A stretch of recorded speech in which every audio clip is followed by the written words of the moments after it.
जेव्हा सगळे दरवाजे बंद होतात तेव्हाच देवाचा एक दरवाजा उघडतो. तुझ्या डोळ्यात आज पाणी आहे, पण देवाच्या नजरेत तुझं भविष्य आहे. कारण आज तू एकटा नाहीस. देव रोज तुझ्यासोबत तुझ्या पाठीशी चालत आहे. आज संकट मोठं वाटते तुला, पण देवाची कृपा त्याहून मोठी आहे. होय बाळा, देव उशीर करतो पण अन्याय कधीच करत नाही. तुझी शांतता म्हणजे देवावरचा विश्वास आहे. कारण जिथे माणसं सोडून जातात तिथे देव साथीला येत असतो. होय बाळा, देव तुझी परीक्षा घेतोय, कारण तो तुला पुढे नेणार आहे. अरे थांब, देव काहीतरी सांगत आहे तुला. हे शब्द तुझ्यासाठीच आहे. पुढे स्क्रोल करू नकोस, देवाचं ऐक. आज तुझं उत्तर इथेच तुला मिळणार आहे. देव तुझी परीक्षा घेत आहे, तुला शिक्षा देत नाही. तुला जे हवं आहे ते तुला आता मिळणार आहे. होय बाळा, तू असं एक ध्येय ठरव की जे तुला सकाळी झोपेतून उठायला भाग पाडेल. लोकांनी तुझी स्वप्न तू सांगत बसू नकोस, ती पूर्ण करून दाखव. कारण लोक ऐकण्यापेक्षा पाहणं जास्त पसंत करतात. होय माझ्या लेकरा, कोणाच्या पायावर पडून तू मान सन्मान मिळवू नकोस. त्यापेक्षा स्वतःच्या पायावर उभं राहून काहीतरी बनण्याचा निर्धार कर. बाळा, सहारा माणसाला आतून पोकळ करते आणि अपेक्षा माणसाला कमजोर बनवते. म्हणून स्वतःच्या बळावर जगायला सुरुवात कर. कारण तुझ्यापेक्षा चांगला साथीदार आणि हमदर्द दुसरा कोणीच नसणार आहे. नशीब आणि आपली माणसं यांच्यावर फारसा विश्वास तू ठेवू नकोस. कारण हे दोन्हीही कधीही बदलून जाऊ शकतात. हे माझ्या लेकरा, मला माहीत आहे ज्याची तू वाट पाहत आहेस, आता तेच आनंदाची गोड बातमी तुला आज मिळणार आहे. पण तू कोणावरही विश्वास ठेवू नकोस. कारण विश्वासात तू इतका आंधळा होऊन जातोस की तुला जवळच्या माणसाचं रूप दिसेनासं होतं. आणि इथेच तू फसतोस, इथेच तू चूक करतोस. इथे तुझ्यासाठी कोणी लढणार नाही आणि लढावही तुलाच लागणार आहे आणि सावरावही तुलाच लागणार आहे. म्हणून स्वतःच्या हक्कासाठी लढायला शिक. कारण जो शांत आणि गप्प बसतो त्याची कुणीच दखल घेत नाही. होय बाळा, एकटं राहणं आणि एकटं रडणं माणसाला आतून मजबूत बनवतं. त्यामुळे तुला असं वाटेल की तुझ्या पाठीशी कोणीच नाही. भिवू नकोस बाळा, मी तुझ्या पाठीशी आहे. हा विश्वास तुला असेल तर स्वामी आई माझ्या पाठीशी असे तू टाईप कर. व्हिडिओला लाईक करून चॅनलला तू सबस्क्राईब कर. माझ्या लेकरा, काही दुतोंडी लोक अशी असतात की आपुलकीचा दिखावा करतात आणि वेळ आली की त्यांचं खरं रूप समोर येतं.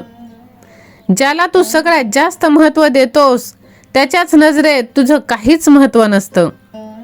होय बाळा, कधीही कोणावर डोळे बंद करून विश्वास ठेवू नकोस.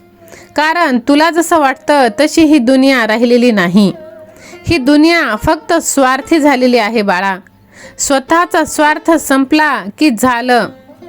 होय माझ्या लेकरा, फक्त नशिबाच्या भरोशावर पण बसून राहू नकोस.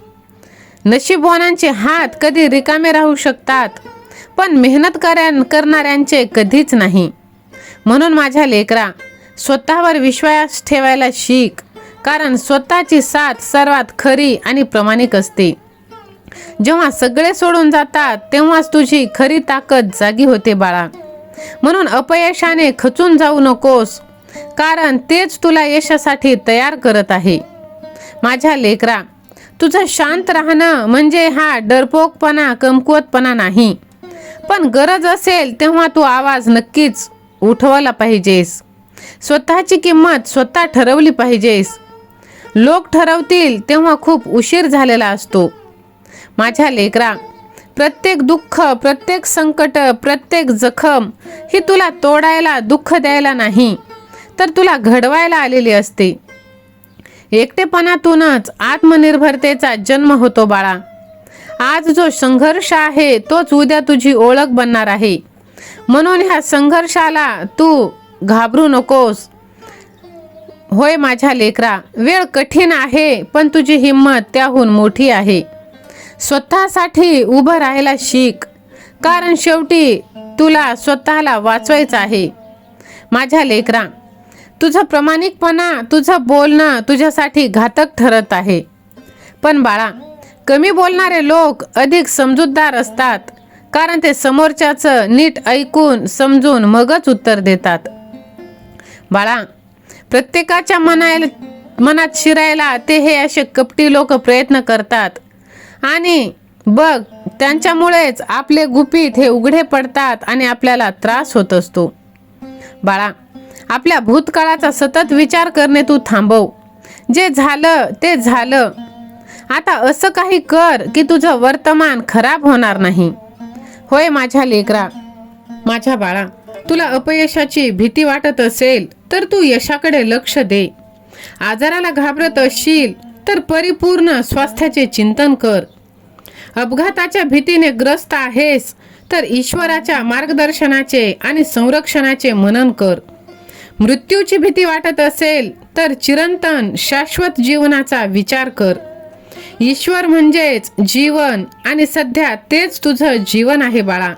होय, बदलीचा प्रतिस्थापनेचा नियम हा भीतीवरील तोडगा आहे. तुला एखाद्या गोष्टीचे जर भीती वाटत असेल तर त्या समस्येचे उत्तर तुझ्या इच्छेच्या रूपात हजर असते. जर तू आजारी असशील तर पूर्ण आरोग्याची इच्छा कर. होय, जर तू भीतीच्या कैदेत आहेस तर मुक्तीची इच्छा बाळग. भाग्याची अपेक्षा कर. मानसिकरित्या चांगल्या गोष्टींवर लक्ष केंद्रित कर आणि जाणून घे की तुझं अंतर्मन नेहमी तुला चांगुलपणाचे उत्तर देत आहे, कारण अंतर्मन कधीही चुकत नाही बाळा. तुला ज्या गोष्टीची भीती वाटते त्याचे खरे तर अस्तित्वात त्या नसतातच. ते फक्त तुझ्या मनातील विचार आहेत. विचार नेहमी सर्जनशील असतात बाळा. म्हणून तू एक गोष्ट लक्षात ठेव, भीत्यापाठी ब्रह्मराक्षस म्हणतात. म्हणून तू चांगले विचार कर, तुझं चांगलंच होणार आहे.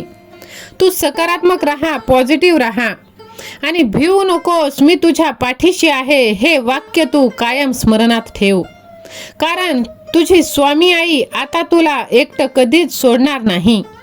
ना काल, ना आज, ना उद्या. फक्त तुझा विश्वास तुझ्या स्वामी आईवर असू दे. हा विश्वास असेल तर होय माझा विश्वास आहे असे टाईप कर आणि हा संदेश आपल्या प्रियजनांना शेअर कर. बाळा, बघ, तुझे विचारच तुला स्वस्थ आणि अस्वस्थ करणार आहेत. जी ताकद तुझ्यात आहे ती तुझ्या फक्त चांगल्या विचारांमुळे आहे. तेव्हा तुझ्या शुभ विचारांना ईश्वराच्या शक्तीची साथ लाभते. होय बाळा, तू खूप चांगला आहेस, मला माहीत आहे. बघ, तुला असं वाटतं की तुझा कोणी नाही, पण तुझी स्वामी आई सदैव तुझ्या पाठीशी आहे. जर विश्वास असेल तर लव यू गॉड असे टाईप कर.